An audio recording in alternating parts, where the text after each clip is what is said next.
Last night, we all saw Mexico win the first knockout game at the World Cup since 1986. And this was not a flukish win. This was not the stereotypical ugly win that we're accustomed to seeing during the third Javier Aguirre era. It was a complete dismantling. It was a complete destruction. It was a complete blitzing of a good South American team in Ecuador, a team that I thought was the best defensive national team in the world, and Mexico made them look so freaking average. I mean, Ecuador were overwhelmed. They didn't know what to do. They didn't look prepared. They looked like they were expecting, I don't know, some sort of chess match, some sort of slow build-up. Everyone was going to take it calm. Let's play for penalties. Genuinely, guys, I cannot remember a better Mexican national team performance. I pulled up football real quick. I took a peek at some of the old results. Nothing since the last World Cup, at least, comes even close to this. I'm literally having to recall like 2014 Croatia or like we're going back 10 plus years in my mind for me to remember a better performance. Maybe Uruguay at the Centenario during the group stage. I don't know. It's been a long time. Certainly in the Javier Aguirre era part 3, I think this is our best game. I'm going to break down my observations and takeaways for both teams. Today's video is brought to you by FanDuel,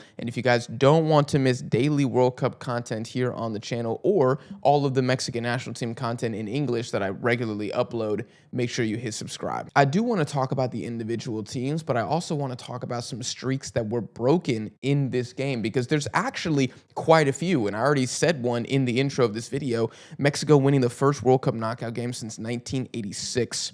That was 7 consecutive trips to the knockouts without a win, 8 consecutive World Cups. How is it 8 World Cups, 7 knockouts? Well, we didn't make it in 2022, for those of you who remember. So we didn't even have an opportunity to win a knockout game that time. God, that team was trash. So that's streak number 1. We're talking about a record that's, what, 40 years old? It's absolutely insane. Streak number 2, CONCACAF had never beaten CONMEBOL in a World Cup knockout game. CONCACAF was 0 for 5 against South American teams. Every single defeat had come against Brazil or Argentina, in fairness. But after last night, we can make it 1 for 6. And you know what? CONCACAF is up tremendous because CONCACAF not only just got the first knockout win against CONMEBOL, but Canada beating South Africa is the first knockout win against Africa. For the sake of my propaganda, let's ignore the context that there were 0 previous CONCACAF versus Africa knockout games, but I digress. Mexico could make it 2-0 if DR Congo upset England later today. That's all I'm saying. Streak number 3, Ecuador had not conceded 2 goals in a game since the 2024 Copa America against Venezuela in the group stage. Yes, that abysmally trash Copa America. The last time Ecuador conceded 2 goals in the first half, 2023. It's been 3 years since that happened. For Mexico, I already talked about it. Best performance under Javier Aguirre, 100%, and the best major tournament performance since God knows when. I mean, literally the only other game that I saw and said, okay, we were really cooking that day was when we beat the United States in a friendly 2-0 when Raul Jimenez had the free kick. I know you guys probably remember, but number 1, that was a friendly, so who cares? Number 2, the USA was missing several players. Number 3, it was a friendly, so who cares? This is a World Cup knockout game. Like, do you know how freaking awesome it is that the best performance is coming in the biggest game in recent Mexican history?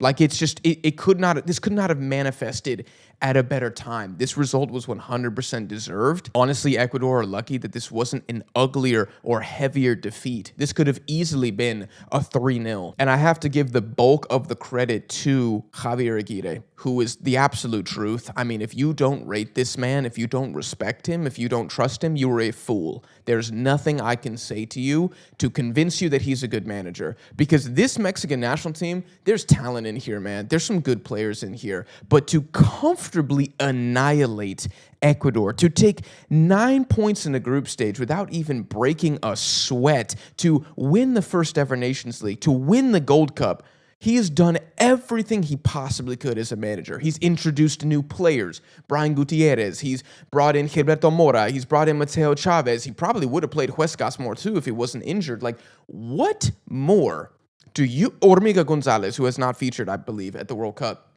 What more do you want him to do before you say, you know what, any doubt that I had about this guy, maybe some of you are much older than myself and you vividly remember 2002. I was 6 years old. So I didn't watch the game. I don't have the same scars from that 2-0 that maybe you do, okay? But What more does he need to do this time around to prove to you that he's a good manager, to prove to you that he's changed, to prove to you that he is the most capable man for the job?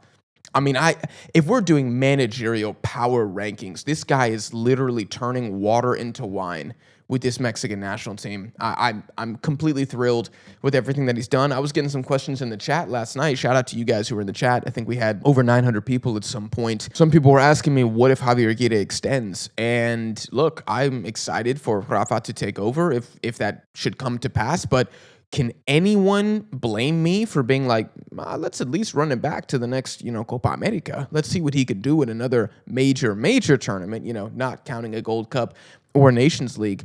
If Javier Aguirre wants to stay, then as far as I'm concerned, it should be his option. Sometimes in sports contracts, you have like a player option or a team option. We should have a managerial option. If he wants to stay, if he feels like he's still got the energy for it, if he still feels like he can take this team to the next level, he should stay. That's how I feel about it. I mean, what he's doing with some of these players is insane. I'm talking Jorge Sanchez, Luis Romo, Gallardo, Piojo. I mean, a large portion of the fan base either detests these players, absolutely hates them. A few of them are fans of them. There's a portion of the fan base that's like, no, Piojo's actually really good. But the majority were kind of sick of seeing these guys in the national team, myself included. But I said after the game on the stream last night, I can't rationalize or I can't fault Javier Aguirre for starting Jorge Sanchez in the round of 16. I can't fault him for starting Piojo in the round of 16 or Gallardo in the round of 16 because these guys are doing their jobs. They're not liabilities anymore. And I think you give credit to them for stepping up in the moment. You could say a lot of them have gotten a multitude of chances to finally come good, but God damn it, they're coming good in a World Cup. So who cares? If Javier Aguirre trusts them, I trust them. Period. You guys let me know how you feel about that down below in the comments. One more thing I have to say. I mean, if I'm shouting out players, Julian Quiñones, 3 goals and an assist at this World Cup. It is insane. It is insane what he is doing. Like I said, he's got to be one of the best stories for a player at this World Cup. I could not be more impressed. I was always a fan of Quiñones. I always felt like he could be giving a little bit more to the national team. His numbers could always be a bit better, and I guess he's peaking at the exact right time. Raul Jimenez stepping up and getting 2 goals at this World Cup as well in our opener and now in our knockout game against Ecuador. Couldn't be happy for him. Mora's been a freak. I mean, his stock is just booming up again, and I'm going to repeat, it's crazy to me that he actually had some doubters after like one mid-second half against South Africa, but don't get me started on that now. Cesar Montes and Johan Vasquez, these guys as a duo, they just clamped everything that Ecuador were trying to do. Enner Valencia had nothing. Jordi Caicedo had nothing. Kevin Rodriguez had literally one opportunity the entire game because Moises Caicedo puts an absolute peach of a long ball. It is an indefensible pass, and it doesn't lead to anything. I thought that these two gentlemen were insane. Mexico's defense is absolutely top 5 in the world. Absolutely a top 5 defense in the world. Still yet to concede a goal at this World Cup. And I know in terms of our opposition, it hasn't been the most high-powered, whatever you want to say, but it's not just the fact that we haven't conceded, it's the fact that we've barely conceded chances as well. It's the fact that we've got to be the most annoying team to play because everyone is so physical. The wingers help out on defense so much. We have bulldogs in the middle of the pitch. We have a center-back pairing that have like a telepathic connection. Mexico has to be one of the most annoying teams to play, and at the Azteca, it's even worse. And this possible upcoming game against England, should England beat DR Congo, which I'm not even sure is guaranteed, I think it's a 50-50 game. And some people were calling me delusional in the chat. That's fine. That's fine. I deserve to be delusional. It's been a long time since I was delusional about Mexico. I'm cashing in right now. I think it's a 50-50 game. And depending on how England look later today, I might be picking us to win. For Ecuador now, Sebastian Becasese has stepped down, and good, because he was not qualified for this job. He was not a good manager. He had 0 tactics. You could see once Ecuador got punched in the mouth, they didn't know what to do. Ecuador's entire modus operandi is don't concede. And not only did they do it once, they did it twice, and then they couldn't cope. They had no midfield presence. They had Petrovite and Moises, neither of which are creative players, trying to play through a 3-man Mexican midfield. It was futile from the beginning. The only thing that Ecuador did was force feed Nilson Angulo down the left-hand side. That was all they did. They got the ball to Encampié. Encampié would look up, he would play to Angulo, and they would pray.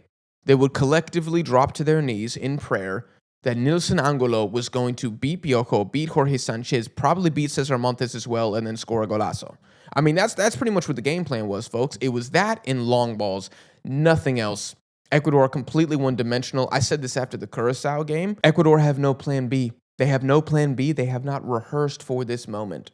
They have not practiced to come from behind. They have not practiced to play a good defensive team and actually have to score, right? They're a little too comfortable just getting a draw every single time, and that's not going to work in a knockout game. I mean, I swear to God, it looked like they were playing for pens from the beginning of the game. And unfortunately for them, Mexico were not playing for pens. Mexico were playing to win and completely slapped them in the face in the first half. If I'm Ecuadorian, I'm disgusted in the performance that I just saw. I'm disgusted in this entire World Cup. I mean, you have to look at Ecuador as one of the biggest disappointments of this entire World Cup. And, you know, a lot of people were saying Ecuador overrated. And you know what? Maybe the haters were right. Maybe Ecuador actually is overrated. For me, I think it's more a fact that they have a horrific manager. I think if they get this next appointment right, they will recover, but they got exposed. Straight up, they got exposed by Mexico. They got exposed by Curaçao. I mean, it's a really, really bad performance. And it's not just Becasese, it's a lot of the players too. I mean, Piero Incampié was horrific at this tournament. And this is a guy that I'm very bullish on. He looked terrible. He sucked the entire World Cup, and it was very fitting that he got sent off with a red card. Moises Caicedo, I mean, he doesn't look like one of the best CDMs in the world. I don't think he was awful, but I don't see that impact player. I don't see that game changer that he needs to be for Ecuador to be successful. Ordóñez, you're supposed to be one of the most hyped up center back prospects in the world. You had a horror show yesterday against Mexico, an absolute horror show. Raul Jimenez ate his lunch. And Enner Valencia, nothing. Gave nothing. I mean, he's running. You know, maybe say, oh, he's old, so have some mercy on him. He ain't that old, dude. He's not ancient, okay? Raul Jimenez is the same age. Raul Jimenez isn't young either, so that's not an excuse. He was completely ineffective. I mean, I swear to God, if you did a World Cup combined disappointing 11, how many Ecuadorians are in there? At least 3. At least 3 in the starting 11. There's a couple Ecuadorians. There's a couple Turks. There's a couple Germans who make it in there. I mean, it's been really, really bad. This video is brought to you by FanDuel, so I want to leave you guys with some odds for upcoming World Cup games that I would have an eye on. Number 1, Senegal versus Belgium. Senegal to win, plus 150. I think it's a complete 50-50 game, and I think these odds are honestly a little disrespectful to Senegal. There's always the concern that, I don't know, Koulibaly might start or that Belgium finally start performing to their capacity, but I think Senegal are going to win this game. This was a pick that I had officially in my round of 32 predictions. So that's one to keep an eye on. Another one, if you want an even better payout, you could say Senegal versus Belgium, Senegal win and both teams to score, plus 550. That's insane to me. Plus 550. I mean, I do think Belgium will get a goal. So I think I've always been thinking a 2-1, you know, maybe even more of a shootout in this game. So that's kind of crazy.